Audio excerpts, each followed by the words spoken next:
بسم اللہ الرحمن الرحیم۔ میری دوستوں سے گزارش ہے کہ ویڈیو کو لائک کریں، شیئر کریں اور چینل کو سبسکرائب کر دیں، ساتھ میں بیل آئیکن کا بٹن بھی دبا دیں تاکہ نئے آنے والی ویڈیوز آپ تک پہنچتی رہیں۔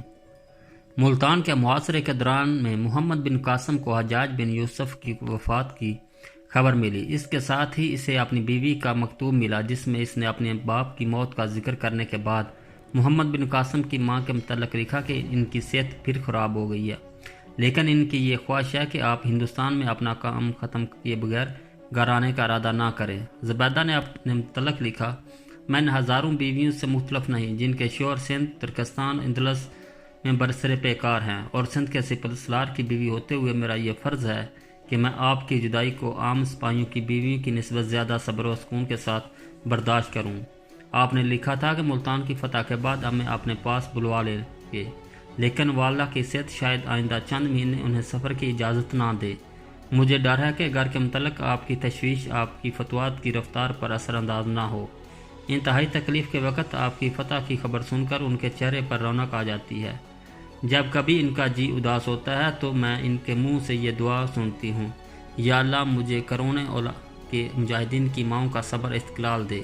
اور جب کبھی وہ مجھے غمگین دیکھتی ہے تو یہ کہتی ہے، زبیدہ تم ایک مجاہد کی بیوی ہو، ناہید اور زہرا کو میرا سلام پہنچا دیجیے۔ مجھے ان بہنوں پر رشک آتا ہے جو ہر روز سندھ کے میدانوں میں مجاہدوں کے گوروں سے اٹھنے والی گرد دیکھتی ہیں۔ بصرہ میں ان عورتوں اور بچوں کا انتظار ہو رہا ہے جنہیں آپ نے برہمن آباد کے قید خانے سے آزاد کروایا ہے۔ انہیں کب بھیجیں گے؟ میں اس سے زیادہ اور کیا دعا کر سکتی ہوں کہ آپ کا ہر قدم بلندی کی طرف ہو اور میری نگاہ کا ہر آسماں آپ کے سمندر اقبال کے پاؤں چومے۔ چند دن کی مزاحمت کے بعد ملتان کے باشندوں نے ہتھیار ڈال دیے اور محمد بن قاسم امیر داؤد نصر کو ملتان کا امیر اعلیٰ مقرر کر کے ارور کی طرف واپس ہوا۔ راستے میں سے خبر ملی کہ فتوح کا راجہ ہری چندر راجکمار جے سنگھ کو پناہ دے کر سندھ پر حملے کی تیاری کر رہا ہے۔ یہ خبر سنتے ہی محمد بن قاسم یلغار کرتا ہوا ارور پہنچا اور وہاں قیام کیے بغیر قنوج پر چڑھائی کر دی۔ سندھ اور راجپوتانہ کی سرحد پر دونوں افواج کا سامنا ہوا۔ راجہ ہری چندر جے سنگھ کی زبانی یہ سن کر اس کی اعانت کے لیے آمادہ ہوا تھا کہ برونی حملہ آوروں کی تعداد 10,000 سے زیادہ نہیں، لیکن جب اس نے اپنی آنکھوں سے یہ دیکھا کہ محمد بن قاسم کی جے کے نعرے لگانے والے سندھی عربوں سے کہیں زیادہ ہیں تو وہ جے سنگھ کو کوستا ہوا میدان چھوڑ کر واپس بھاگ گیا۔ جے سنگھ کے بعض ساتھیوں نے اسے محمد بن قاسم کی طرف صلح کا ہاتھ بڑھانے کا مشورہ دیا، لیکن اس نے چاروں طرف سے مایوس ہو کر بھی یہ مشورہ قبول نہ کیا اور جنوب کی طرف رائے افرار اختیار کی۔ صرف دو سرداروں نے اس کا ساتھ دیا اور باقی محمد بن قاسم کی پناہ میں چلے آئے۔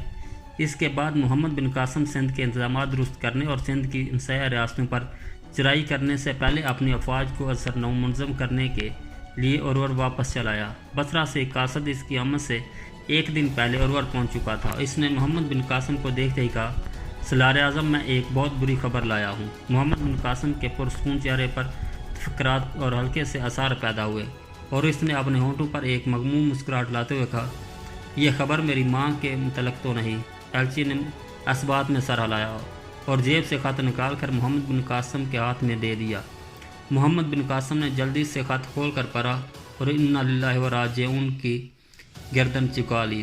شام کے وقت چائے محل کے اس حصے میں جس سے محمد بن قاسم نے اپنے قیام کے لیے مختص کیا تھا، شہر کے معززین کے علاوہ کئی بیوائیں جمع تھیں جن کی نگاہوں میں فاتح سندھ ایک نیا دل بھائی اور ایک رحم دل باپ کا رتبہ حاصل کر چکا تھا اور اسے اس دیوتاؤں کی سرزمین پر ایک نیا دیوتا خیال کرتے تھے۔ محمد بن قاسم نے محل سے باہر نکل کر ایک مختصر سی تقریر میں ان کا شکریہ ادا کیا۔ رات کے وقت اس نے مشعل کی روشنی میں پھر ایک بار زبیدہ کا مکتوب پڑھا اور اس کی نگاہیں دیر تک ان الفاظ پر مرکوز رہی۔ بستر مرگ میں امی جان کے آخری الفاظ یہ تھے، میری روح جسم کی قید سے آزاد ہو کر ان میدانوں پر پرواز کر سکے گی جہاں میرا بیٹا اسلام کی فتوحات کے جھنڈے نصب کر رہا ہے۔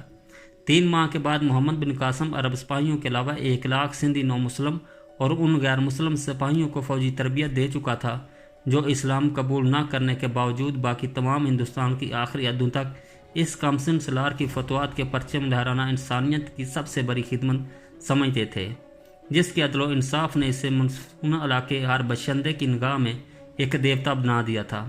وہ اسے اپنا نجات دہندہ سمجھتے تھے اور باقی ہندوستان کے لیے اس نجات دہندہ کی ضرورت محسوس کرتے تھے۔ ایک دن ارور کے ایک مشہور سنگ تراش نے شہر کے ایک چوراہے میں اپنا شاہکار نمائش کے لیے رکھ دیا۔ یہ سنگ مرمر کی ایک مورتی تھی جس کے نیچے یہ الفاظ کندہ تھے: وہ دیوتا جس نے اس ملک میں عدل و مساوات کی حکومت قائم کی۔ شہر کے ہزاروں باشندے اس مورتی کے گرد جمع ہو گئے اور مورتی کو پاؤں سے لے کر سر تک پھولوں میں ڈانپ دیا، اور ارور کے بہت سے سردار اس مورتی کو اپنے گھر کی زینت بنانے کے لیے سنگ تراش کو منہ مانگے دام دینے کے لیے تیار تھے۔ لیکن شہر کے پرہتوں کا یہ متفقہ فیصلہ تھا کہ محمد بن قاسم جیسے دیوتا کی مورتی کا مقام سرداروں کے محل نہیں بلکہ ہمارے مندر ہے۔ سنگ تراش نے بھی اپنے شاہکار کی اہمیت محسوس کرتے ہوئے یہ فیصلہ کیا کہ اسے کسی مندر میں جگہ دی جائے۔ پروہتوں نے اس کے لیے بدھ کا ایک پرانا مندر منتخب کیا۔ شام کے وقت مورتی کو مندر کی طرف لے جاتے ہوئے شہر کے پروہتوں اور عوام کا جلوس شاہی محل کے سامنے سے گزرا۔ بھیم سنگھ نے بھاگ کر محمد بن قاسم کو اطلاع دی کہ لوگ آپ کی مورتی کو مندر میں نصب کرنے کے لیے جا رہے ہیں۔ محمد بن قاسم پریشان ہو کر محل سے باہر نکلا۔ جلوس اسے محل کے دروازے کی سیڑھیوں پر کھڑا دیکھ کر رک گیا۔ شہر کے بڑے پروہت نے آگے بڑھ کر کہا: یہ لوگ آپ کی اس سے زیادہ عزت نہیں کر سکتے۔ یہ ایک سنگ تراش کا کمال ہے، لیکن آپ کی تصویر جو ان کے دلوں میں ہے اس مورتی سے کہیں زیادہ حسین ہے۔ محمد بن قاسم نے بلند آواز میں ہجوم کو مخاطب کرتے ہوئے کہا: ٹھہرو، میں تم سے کچھ کہنا چاہتا ہوں۔ ناقوس اور شہنشاہوں کی صدائیں بلند ہو گئی اور مجمع پر ایک سکوت طاری ہو گیا۔ محمد بن قاسم نے اپنی تقریر میں اصنام پرستی کے متعلق اسلام کے نقطہ نگاہ کی وضاحت کی اور اختتام پر عوام سے یہ اپیل کی کہ مجھے گناہ گار نہ کرو۔ مجھ میں اگر کوئی خوبی ہے تو وہ اسلام کی عطا کی ہوئی ہے۔ اگر اسلام کا پیروکار ہو کر میں انسانیت کی کوئی اچھی مثال بن سکتا ہوں تو یہ دروازے سب کے لیے کھلا ہے۔ تو میری پوجا نہ کرو بلکہ اس کی پوجا کرو جس نے مجھے بنایا، جس کی میں عبادت کرتا ہوں، جس کا دین ہر انسان کو عدل و مساوات و حریت کا سبق دیتا ہے۔ لوگ جذبات سے مغلوب تھے، لیکن مورتی کے مقابلے میں وہ جیتے جاگتے دیوتا کے حکم کی تکمیل سے انکار نہ کر سکے۔ جب محمد بن قاسم نے یہ کہا کہ مجھے یہ سب کچھ دے کر روحانی تکلیف ہوئی ہے تو سنگ تراش نے آگے بڑھتے ہوئے ہاتھ پاؤں باندھ کر کہا: اے سنگ تراش، صرف مورتی بنا کر اپنے جذبات کا اظہار کر سکتا ہے۔ میں نے دیوتاؤں کے نام سنے تھے اور ان کی مختلف خیالی تصویریں بنایا کرتا تھا، مگر آپ کو دیکھنے کے بعد مجھے یقین ہو چکا ہے کہ میں خواہ کسی دیوتا کی تصویر بناؤں، اس کی شکل و صورت وہی ہوگی جو آپ کی ہے۔ میرا بیٹا بلاکی جنگ میں زخمی ہوا تھا، آپ نے دوسرے زخمیوں کی طرح اس کی بھی تیمارداری کی اور اس کے زخم اچھے ہو گئے، لیکن یہاں پہنچ کر وہ بیمار ہو گیا۔ چند دن کے بعد چل بسا مرتے وقت وہ آپ کے اس رومال کو چوم رہا تھا جو آپ نے اس کے زخم پر باندھا تھا۔ اس نے مجھ سے وعدہ لیا تھا کہ میں اس کی مورتی بناؤں گا، لیکن آپ کو برہم دے کر شاید اس کی آتما کو بھی دکھ ہو۔ میں اپنے بیٹے کی دیوتا کی پوجا کرنے کی بجائے اس کا حکم ماننا ضروری سمجھتا ہوں۔ اگر آپ کا حکم ہے تو میں یہ مورتی توڑنے کے لیے تیار ہوں۔ محمد بن قاسم نے جواب دیا: یہ آپ کا مجھ پر بڑا احسان ہوگا۔ احسان یوں نہ کہیے، اس مورتی کے ٹوٹ جانے کے بعد بھی آپ کو دیوتا ہی سمجھوں گا۔ سندھ کے لاکھوں انسان بھی آپ کو دیوتا ہی خیال کریں گے۔ محمد بن قاسم نے کہا: لیکن میری تمنا فقط یہ ہے کہ میں اس ملک میں انسانیت کا ایک خادم ہونے کی حیثیت میں پہنچا جاؤں۔ سنگ تراش نے سینے پر پتھر رکھ کر تیش کی ایک ضرب سے مورتی کے ٹکڑے اڑا دیے، لیکن ہجوم کے ٹکڑوں کو جوہرات کا انبار سمجھ کر ان پر ٹوٹ پڑا۔ اس واقعے کے بعد ارور کے ہزاروں باشندے اسلام کی تعلیم کے ساتھ دلچسپی لینے لگے اور سندھ کے طول عرض میں نو مسلم کی تعداد میں آئے دن اضافہ ہونے لگا۔ ارور سے چند سلاح رخصت پر جا رہے تھے۔ ان کا ارادہ تھا کہ واپسی پر اپنے بال بچوں کا ساتھ لا کر مستقل طور پر سندھ میں آباد ہو جائیں۔ محمد بن قاسم نے زبیدہ کو خط لکھا۔ وہ بصرہ سے سندھ آنے والی خواتین کے ساتھ چلی آئیں اور بصرہ کے حاکم کو یہ بھی لکھا اسے باقی عورتوں کے ساتھ سپاہیوں کی حفاظت میں ارور تک پہنچانے کا انتظام کرے۔ اس کے بعد وہ چند دن راجپوتانہ اور پنجاب کی تسخیر کے لیے نقشے بنانے میں مصروف رہا۔ چند دن کے غور و غوض کے بعد اس نے پنجاب سے پہلے راجپوتانہ کو مسخر کرنا ضروری خیال کیا۔ اس کا ارادہ تھا کہ زبیدہ کی آمد تک راجپوتانہ کی مہم سے فارغ ہو جائے اور اس کے بعد ملتان کو اپنا مستفر بنا کر پنجاب کا رخ کرے۔ چنانچہ اس نے بصرہ جانے والے سپاہیوں کی رخصت ہونے کے 7 دن بعد ایک شام شہر سے باہر فوجی مستفر میں اپنی فوج کے سامنے مختصر سی تقریر کرنے کے بعد انہیں یہ حکم دیا کہ وہ لیل صبح کوچ کے لیے تیار رہیں، لیکن ایک مغربی مورخ کے قول مطابق محمد بن قاسم کا آفتاب اقبال عین دوپہر کے وقت غروب ہو رہا تھا۔ صبح کی نماز کے بعد جب ارور کے باشندے پراؤ میں جمع ہو کر محمد بن قاسم کو الوداع کہہ رہے تھے اور عورتیں آگے بڑھ بڑھ کر سپاہیوں کے گلوں میں پھول کے ہار ڈال رہی تھی، اچانک ایک طرف سے اڑتی ہوئی گرد دکھائی دی اور آن کی آن میں 50 مسلح عرب نمودار ہوئے۔ محمد بن قاسم ایک سفید گھوڑے پر سوار فوج کے صفوں میں چکر لگا رہا تھا۔ دور سے آنے والے سواروں کی رفتار دیکھ کر اس کا ماتھا ٹھنکا اور وہ اپنے چند سالاروں کے ساتھ ایک طرف ہو کر آنے والے سواروں کی راہ تکنے لگا۔ ان سواروں کے ہمراہ محمد بن قاسم کے وہ سالار بھی تھے جو ایک ہفتہ پہلے بصرہ کے لیے رخصت پروانہ ہوئے تھے۔ ایک سوار نے آگے بڑھ کر محمد بن قاسم کو ایک خط پیش کرتے ہوئے کہا، یہ امیر المومنین سلیمان بن عبد المالک کا مکتوب ہے۔ محمد بن قاسم نے چون کر کہا، امیر المومنین سلیمان؟ اس کا جواب دیا، ہاں، خلیفہ ولید وفات پا چکے ہیں۔ محمد بن قاسم نے انا للہ و راجعون کہہ کر جلدی سے خط کھول کر پڑھا اور کچھ دیر گردن جھکا کر سوچنے کے بعد قاصد کی طرف دیکھتے ہوئے کہا، مجھے سلیمان سے یہی توقع تھی۔ یزید بن ابو قبصہ کون ہے؟ ایک ادیر عمر آدمی نے گورا آگے کیا، میں ہوں۔ محمد بن قاسم نے اپنا گورا آگے بڑھا کر یزید بن ابو قبصہ سے مصافحہ کیا اور کہا، آپ کو اس فوج کی قیادت مبارک ہو، میں امیر المومنین کی بیریاں پہننے کے لیے حاضر ہوں۔ یزید بن ابو قبصہ محمد بن قاسم کی مغموم مسکراہٹ سے متاثر ہوئے بغیر نہ رہ سکا۔ اس نپراؤ میں ان سے بے شمار سپاہیوں کی طرف دیکھا جو کہ جوکوں کے لیے امیر اسقا کر کے حکم کے منتظر تھے، پھر ان سالاروں کی طرف دیکھا جو ولید کی موت اور سلیمان کی مستند نشینی کی خبر سن کر محمد بن قاسم کے گرد جمع ہو گئے تھے۔ یزید بن ابو قبصہ نے محسوس کیا کہ وہ خود 1,00,000 جان بازوں کے قائد کے سامنے ایک مجرم کی حیثیت سے میں کھڑا ہے۔ محمد بن قاسم نے یہ الفاظ کہہ کر امیر المومنین کی بیریاں پہننے کے لیے حاضر ہوں اس کے کانوں میں بار بار گونج رہے تھے۔ وہ محسوس کر رہا تھا کہ قدرت نے اس کے کندھوں پر زمین آسمان کا بوجھ لاد دیا۔ محمد بن قاسم کی طرف سے اس کی نگاہیں کئی بار اٹھ کر جھکیں اور جھک کر اٹھیں۔ اس نے اپنے ساتھیوں کی طرف دیکھا، آبشاب کی گرد میں جھکی ہوئی تھی۔ کئی بار الفاظ اس کی زبان تک آ کر رک گئے۔ بالآخر اس نے کہا، میرے دوست، قدرت نے یہ خفت میرے حصے میں لکھی تھی۔ محمد بن قاسم نے جواب دیا، آپ پریشان نہ ہوں، آفت ایلچی ہیں، خالد انہیں محل میں لے چلو، اور زبیر تم سپاہیوں کو حکم دو کہ ہم نے آج کوچ کا ارادہ ملتوی کر دیا ہے۔ محمد بن بھیم سنگھ نے آگے بڑھ کر کہا، اگر اس خط میں کوئی راز کی بات نہ ہو تو ہم سب جاننے کے لیے بے قرار ہیں، دربار خلافت سے آپ کو کیا حکم ملا ہے؟ محمد بن قاسم نے محمد بن ہارون کے ہاتھ میں دیتے ہوئے کہا، یہ آپ کو پڑھ کر سنا دیں گے۔ شام کے وقت ارور کے ہر گلی کوچے میں کہرام مچا ہوا تھا۔ حجاج بن یوسف کے خاندان کے ساتھ سلیمان کی پرانی دشمنی کی خبر مشہور ہو چکی تھی۔ ہر گھر میں سندھ کے نئے گورنر کی آمد اور محمد بن قاسم کی روانگی کا ذکر ہو رہا تھا۔ شہر کے ہزاروں مرد، عورتیں اور بچے شاہی محل کے گرد جمع ہو کر شور مچا رہے تھے۔ نماز مغرب کے بعد محمد بن قاسم کی فوج کے تمام عہدیدار محل کے ایک وسیع کمرے میں جمع ہوئے۔ محمد بن قاسم کو اس کی مرضی کے خلاف اجتماع میں شریک ہونے پر مجبور کیا گیا۔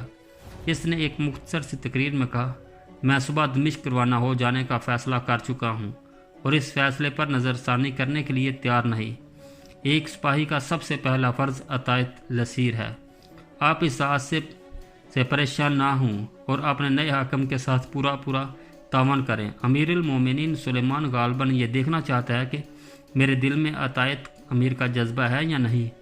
دمشق سے روانگی کے وقت وہ مجھ سے بدظن ہو گئے تھے، لیکن یہ وہ زمانہ تھا جب ان پر کسی ذمہ داری کا بوجھ نہ تھا۔ وہ اب امیر المومنین ہیں اور مجھے یقین ہے کہ ان کے مزاج میں تبدیلی آ چکی ہوگی۔ بہت ممکن ہے کہ وہ مجھے ہندوستان میں اپنا ادھورا کام پورا کرنے کے لیے بھی بھیج دیں، لیکن اگر میں ان کی غلط فہمی دور نہ کر سکا اور مجھے دربار یہاں آنے کا موقع نہ مل گیا تو بھی یزید بن ابو قبصہ کی اطاعت تمہارا فرض ہوگا۔ بھیم سنگھ نے کہا، آپ جو حکم دیں ہم ماننے کے لیے تیار ہیں، لیکن سندھ کے تمام سرداروں کی رائے یہ ہے کہ آپ اس وقت تک یہاں سے نہ جائیں جب تک کہ آپ کو خلیفہ کی نیتی کا یقین نہ ہو جائے۔ میں زبیر سے دمشق کے واقعات سن چکا ہوں اور میرا دل گواہی دیتا ہے کہ سلیمان آپ کے ساتھ بہت برا سلوک کرے گا۔ ہم آپ کو سلیمان کی رعایت نہیں سمجھتے بلکہ اپنے دلوں کا بادشاہ سمجھتے ہیں۔ ہم آپ کے اشارے پر آگ میں کود سکتے ہیں لیکن یہ گوارا نہیں کر سکتے کہ ہماری آنکھوں کے سامنے آپ کو بیڑیاں پہنائی جائیں۔ آپ کے عرب ساتھیوں کے دلوں میں دربار خلافت کا احترام ہو تو لیکن ہم ایسے خلیفہ کا احترام کرنے کے لیے تیار نہیں جو سندھ کے اس محسن اعظم کے محروم کرنا چاہتا ہے، بلکہ زندگی اور موت میں آپ کا ساتھ دینے کا وعدہ عہد کر چکے ہیں، اور یہ عہد ٹوٹنے والا نہیں۔ آپ سندھ میں رہیں، سندھ کو آپ کی ضرورت ہے۔ آپ کے عرب ساتھی اگر آپ کا ساتھ چھوڑ بھی دیں تو بھی ہماری 1,00,000 تلواریں آپ کی حفاظت کے لیے موجود ہیں۔ صرف یہی نہیں بلکہ سندھ کا ہر بچہ اور بوڑھا خطرے کے وقت آپ پر جان قربان کرنے کو تیار ہوگا۔ بھگوان کے لیے آپ نہ جائیں، اور کم از کم اس وقت تک نہ جائیں جب تک ہمیں یہ اطمینان نہ ہو جائے کہ سلیمان آپ کے ساتھ بدسلوکی نہیں کرے گا۔ اگر میرے الفاظ آپ اثر نہیں کرتے تو آپ اس محل کے نیچے جا کر دیکھیں اور پھر فیصلہ کریں کہ وہ ہزاروں یتیم جو آپ کو اپنا باپ سمجھتے ہیں، وہ ہزاروں بوڑھے جو آپ کو اپنا بیٹا سمجھتے ہیں، وہ بیوائیں جو آپ کو اپنا بھائی سمجھتی ہیں، آپ پر کوئی حق رکھتے ہیں یا نہیں؟ احتام پر بھیم سنگھ کی آواز برا گئی۔ حاضرین ایک دوسرے کی طرف دیکھنے لگے۔ زبیر نے کہا، آپ اچھی طرح جانتے ہیں کہ سلیمان آپ کے ساتھ نیک سلوک نہیں کرے گا۔ آپ یہیں ٹھہرے اور مجھے امیر المومنین کی خدمت میں حاضر ہونے کا موقع دے۔ میری جان اس قدر قیمتی نہیں، لیکن سندھ اور عالم اسلام کو آپ کی ضرورت ہے۔ محمد بن قاسم نے جواب دیا، میں اپنے ہر سپاہی کو اپنی جان سے زیادہ قیمتی سمجھتا ہوں، اور بھیم سنگھ، تمہارا اور تمہارے ساتھیوں کا شکریہ ادا کرنے کے لیے میرے پاس الفاظ نہیں، لیکن میں تمہاری ذات کو میرے مقصد سے زیادہ اہمیت دے رہے ہیں۔ تم نہیں جانتے کہ دربار خلافت سے میری بغاوت دراصل اس عظیم الشان مقصد سے بغاوت ہوگی جس کے لیے گزشتہ 1 صدی میں لاکھوں سرفروش اپنا خون بہا چکے ہیں۔ یہ 1,00,000 انسان تم ہندوستان کو فتح کرنے کے لیے کافی ہے، اور میری جان اس قدر اہم نہیں کہ میں سندھ کی 1,00,000 تلواروں کو عالم اسلام کی 1,00,000 تلواروں سے ٹکرانے کی اجازت دے دوں۔ ایسی بغاوت میں میری فتح بھی مسلمانوں کی بدترین شخصیت کے مترادف ہوگی۔ کیا میں یہ گوارا کر سکتا ہوں کہ اس وقت ترکستان اور اندلس میں ہماری جو افواج مصروف جہاد ہے وہ صرف اس لیے واپس بلا لی جائے کہ سندھ کے سپہ سالار نے اپنی جان کے خوف سے عالم اسلام کے خلاف بغاوت کر دی ہے؟ اگر یہ سوال میری اور سلمان کی ذات تک محدود ہوتا تو شاید میں اس کے سامنے ہتھیار نہ ڈالتا، لیکن میں اس قوم کے سامنے ہتھیار ڈال رہا ہوں جو سلیمان کو اپنا خلیفہ تسلیم کر چکی ہے۔ اگر میری موت مسلمانوں کو اتنے بڑے انتشار میں بچا سکے تو میں اپنی خوش نصیبی سمجھوں گا۔ تم یہ کہہ چکے ہو کہ تم میرے اشارے سے پر قربان کرنے کے لیے تیار ہو۔